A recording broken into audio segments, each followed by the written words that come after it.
I was doing the. I was very weird. I was doing a morning show at WKT, and I was writing a column for Panorama Weekly, and I was the announcer at the dog track at night. And it was like kind of weird. You think I work weird schedules now? So I did the morning from 6 to 10.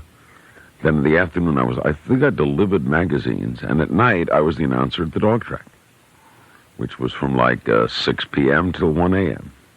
I made more at the dog track than I made from WKT, which, by the way, probably has not changed till this very day. Anyway, Colonel Frank Katzenstein owned WKT. He's a hell of a guy, late Colonel Katzenstein.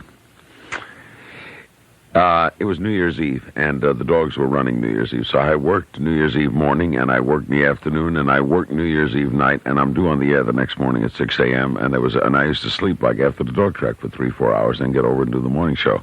And I went to a party that New Year's Eve. So I worked the dog track. There goes Rusty. And I had been up for about 27 straight hours. And I got to WKT early in the morning on North Bay Road. Came right from the New Year's Eve party, having announced at the dog track, having not been to sleep, and having worked the day before at the radio station. So I went on the air and had to do a disc jockey show from 6 to 9. From 9 to 10, we carried Don McNeil and the Breakfast Club from Chicago. And so I told myself, you got to get the energy. You got to do 3 hours live on the air. Do it, do it, do it. And I really worked on myself, and I did it, man. I had the records playing. I was jumping, giving the news and the time checks. It's New Year's morning, and no one is at the station. The engineer wasn't there. We kept our own readings. 9 o'clock hits. I hit the switch. Don McNeil comes on from Chicago. Now, all I got to do is sit there till 10 o'clock when the next man comes in, and I'm going to go home and go to sleep. And all I've got to do during Don McNeil and the Breakfast Club is one station break. At 9:30, Don McNeil is in Chicago, and he goes, "Good morning, Breakfast Clubbers, and howdy do ya? We'll be back afterward from your local stations." He's gone for 10 seconds. All I have to do is click his switch off, throw my switch on, and say, "This is WKT, Miami Beach, Florida."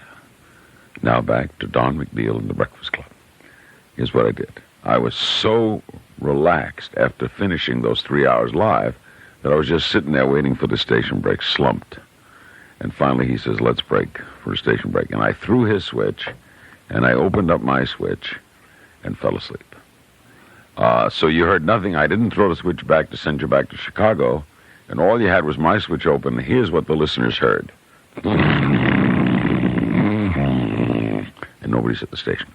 So naturally people start calling, and someone calls the very trusty, ever-present Miami Beach Fire Department.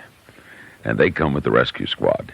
And at that time, I don't know what it's like today, WKT was a big station, and you can look in the outer doors up and see right up to the disc jockey studio.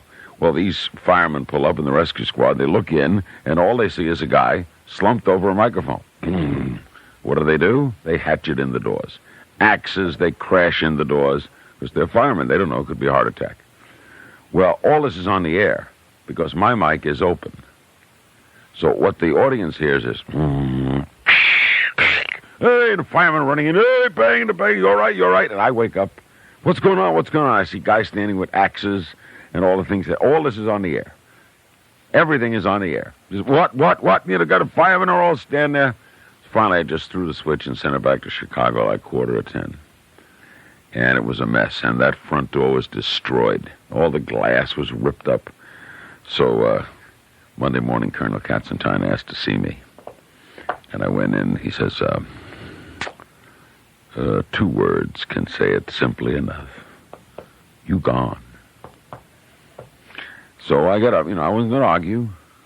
And he said, "Do you have any explanation, young man?" Now, this is a test, man. Do you have any explanation? Now, once they say that, you know that he sort of liked you. And he didn't understand how his whole window got cracked in. And I turned around and I said, "Well, Colonel Katzenstein, what I wanted to do was to test the quick response of the Miami Beach Fire and Rescue Department. And I thought that the only way to do it, to show the listeners how quickly they do respond, was to have this happen and let it all happen live so the public could hear how they respond." And he said, "That is one of the great BS stories of all time. You can continue to be employed here, but you're going to pay for that front door."